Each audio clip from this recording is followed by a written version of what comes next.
Hello everyone, welcome back to my channel. My name is Sumansi Sehgal. तो friends, आप लोग जानते हैं कि हमारे पार्लर कोर्स की क्लासेस स्टार्ट हो चुकी हुई हैं 2025 की। तो इसमें हम आप लोगों को नए नए तरीके से बता रहे हैं किस तरीके से आप अपने पार्लर को इम्प्रूव कर सकते हैं अपने काम के द्वारा। तो फ्रेंड्स, जैसे कि पहली वीडियो हमारी रही थी आईब्रोज की, उसमें मैंने आपको पूरा तरीका बताया था किस तरीके से आईब्रोज करनी है। तो आज की जो हमारी वीडियो है वो है डिटेनिंग और ब्लीच में डिफरेंस क्या है, जो कि मैंने आपको फर्स्ट वीडियो में बताया था कि मैं किस किस टॉपिक के ऊपर वीडियो बनाने जा रही हूँ। तो हमारी आज की वीडियो है, मेरे को आपको बताना है डिफरेंस क्या होता है, ताकि आप लोग अपने क्लाइंट को समझा सकें। आप और क्लाइंट को तो समझाना ही है और खुद भी समझ जाएंगे तो ये होगा कि क्लाइंट आएगा तो आप उसको अटेंड कैसे करेंगे, ये सब चीजें इसके अंदर आ जाएगी। तो फ्रेंड्स, डिटेन और ब्लीच को लेके कंफ्यूजन रहता है क्लाइंट का भी और पार्लर वालों का भी। तो क्या चीज है, क्या अंतर है इन दोनों में, ये मैं आपको बताने जा रही हूँ। सबसे पहले हम लोग समझेंगे डिटेन को। तो डिटेन क्या है, ये एक पैक की तरह लगाया जाता है फेस के ऊपर। तो ये टैनिंग रिमूवल का काम करता है। जैसे कि सन के एक्सपोज में रह के हम लोग के फेस पे टैनिंग हो जाती है, ब्लैकनेस आ जाती है, तो उसको धीरे धीरे रिमूव करने का काम करता है। इस चीज को आप लोग समझेंगे। ये नहीं कि हमने वन टाइम लगाया तो वन टाइम में आपका 30-40% रिजल्ट आता है, और इसी के साथ अगर हम लोग वन टाइम में ब्लीच करते हैं तो हमारा जो रिजल्ट है वो 80-100% आ जाता है। वो एक बार में ही टैनिंग को रिमूव कर देती है। लेकिन इतना ध्यान रखेंगे कि ये एक केमिकल वर्क है जो हम ब्लीच का कर रहे हैं। वन टाइम रिजल्ट आता है और वो एक नॉर्मल काम है, उसमें बहुत ज्यादा केमिकल्स का यूज नहीं होता और टैनिंग को धीरे धीरे करके रिमूव करता है। तो आपका क्लाइंट क्या चाहता है, वन टाइम में ही उसका टैन रिमूव हो जाए, या वो चाहता है कि धीरे धीरे करके मेरा टैन रिमूव हो जाए, मेरे को कोई होम केयर भी दे दीजिए ताकि मेरा धीरे धीरे हो जाए, मेरे को बहुत जल्दी ब्लीच नहीं कराना। तो इस तरीके से हम अपने कस्टमर को समझेंगे। फिर हमने उनकी एज भी देखनी है कि उनकी एज क्या है, या हमें ये भी देखना है उनकी स्किन पे कोई प्रॉब्लम तो नहीं है। जैसे पता लगे आपको एक्ने पिंपल बहुत ज्यादा है और आप लोग सीधा उनको ब्लीच कर देते हैं कि उनका टैनिंग रिमूव हो जाए, तो ये गलत है। एक्ने पिंपल के ऊपर अगर आप ब्लीच कर देंगे तो दिक्कत हो सकती है। लेकिन अगर आप इसी स्किन के ऊपर डिटेन का यूज करते हैं और अपने क्लाइंट को क्लियर करते हैं कि टैनिंग जो है धीरे धीरे रिमूव होगी, तो उसके लिए वो करवाना ज्यादा बेटर रहेगा। तो मैं आपको बताती हूँ क्या क्या पॉइंट्स आपको पता होने चाहिए डिटेन और ब्लीच के बीच में। तो सबसे पहला पॉइंट है कि जहां डिटेन फेस से टैनिंग रिमूव करने में 2 से 3 सिटिंग लेता है, जो ब्लीच है वो इंस्टेंट आपको टैनिंग रिमूव करके रिजल्ट देता है। ठीक है, डिटेन सेफ प्रोसेस है, जबकि ब्लीच सम टाइम आपको प्रॉब्लम कर सकता है स्किन के ऊपर।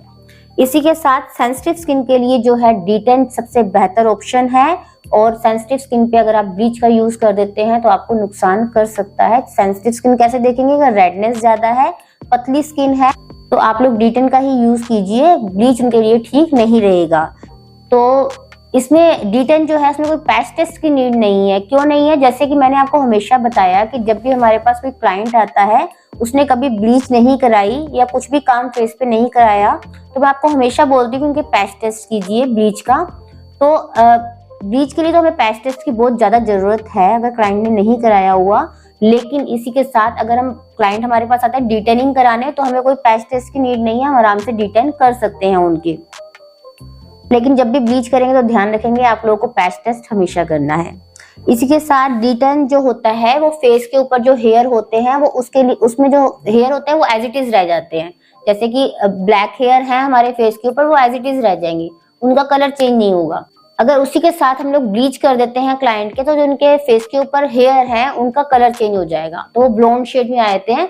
तो उससे हमारा कॉम्प्लेक्शन जो है और भी फेयर दिखता है और भी इनहेंस हो जाती है हमारी ब्यूटी। तो लेकिन बस वही हमें अंतर बताना है, समझना है कि ब्लीच टेस्ट हम लोग बिना करे ब्लीच फेस पर नहीं करेंगे। अगर आपका क्लाइंट कंफर्ट है कि हमें धीरे धीरे टैनिंग को रिमूव करना है, तो एक तो आपको डिटेन की एप्लीकेशन करेंगे, डिटेन उनका करेंगे, और साथ में एक होम केयर भी देंगे जिसमें उनका क्लींजर रहेगा, टोनर रहेगा, मॉइस्चराइजर रहेगा, और हाँ सनस्क्रीन जरूर रहेगा, क्योंकि सनस्क्रीन से ही धीरे धीरे इफेक्ट होगा। उनको टैनिंग मतलब दोबारा अगर वो धूप में जाते हैं, अगर वो पूरा प्रिकॉशन लेके जाते हैं, तो उनको टैनिंग जल्दी जल्दी नहीं होगी। तो इस तरीके से आप लोग समझे कि डिटैनिंग और ब्लीच में क्या अंतर है, ये आपको पता होना चाहिए, और अपने क्लाइंट को भी आप लोगों को बताना है कि क्या अंतर है। अगर क्लाइंट को नहीं भी बताते, लेकिन आपको पता होना जरूरी है कि अगर आपके पास कोई क्लाइंट ऐसा है जिसने कभी कुछ फेस पे नहीं कराया, तो आप समझ जाइए कि इसको भी एक बार डिटेनिंग की नीड है। एक बार मैं डिटेन कर रही हूँ, उसको बताइए कि 2 से 3 सीटिंग आपको लेनी पड़ेगी, धीरे धीरे ठीक हो जाएगा। और अगर आपको लगता है कि आपका क्लाइंट आया और ब्लीच वगैरह कराता है, फेशियल कराता है, तो आप बिना झिझक के उनके ब्लीच कर दीजिए। ब्लीच से अच्छा रिजल्ट आता है।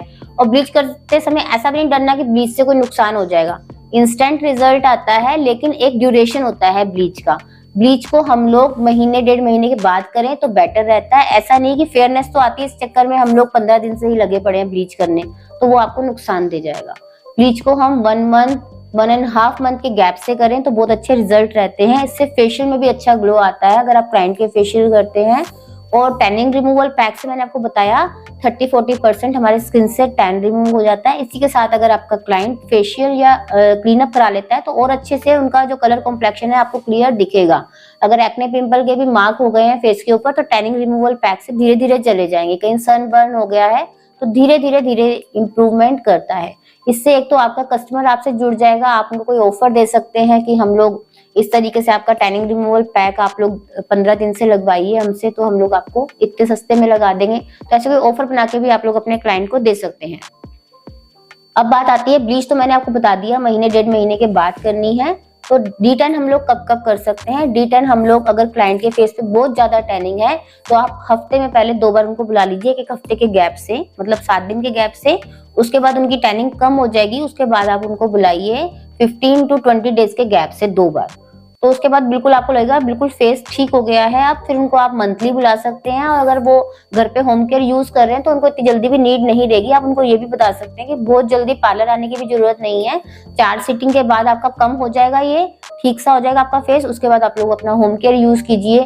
फेस की क्लिनजिंग, टोनिंग, मॉइस्चराइजिंग जरूर कीजिए। फेस पर आप लोग सनस्क्रीन जरूर लगाइए। सब चीज आप अपने क्लाइंट को बताएंगे। तो फ्रेंड्स, अगर आपको ये वीडियो पसंद आया हो तो इसको आपको ज्यादा से ज्यादा शेयर करना है और लाइक करना है। इस बार हमारे लाइक का टारगेट कम से कम 1000 तो लाइक आने चाहिए, क्योंकि अगर आपके अच्छे कमेंट्स और लाइक हमको आते रहते हैं वीडियो के ऊपर तो हम मोटिवेट होते हैं और भी अच्छी वीडियोस बनाने के लिए। तो फ्रेंड्स, ज्यादा से ज्यादा लाइक कीजिएगा, शेयर कीजिएगा और हमारे यूट्यूब चैनल सुमांशी सहगल को जरूर सब्सक्राइब कीजिएगा। Thank you so much.